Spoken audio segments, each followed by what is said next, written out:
上半年有46万家公司倒闭了，2022你活下来已经算很不容易了。过几年这个数据有可能更惨。先给大家分析一组数据啊，滴滴用户从4500万跌到了现在的1000万，滴滴用户少了3%的人，说明现在大伙打车都打不起了。而携程用户呢，从2600万跌到了600万，说明商旅人士少了3%。再看代表商场人流的共享充电宝，从原本的300万用户变成了100万，说明逛商场的人都没了，2/3的人都逛不起商场了。星巴克从400万跌到200万，说明这种小白领抗风险的能力还稍微强那么一点点。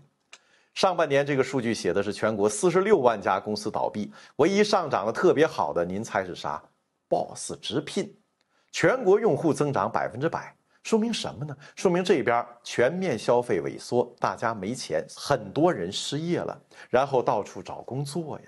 而另一边呢，找工作的人太多，但是老板少了，发现老板都去找工作了。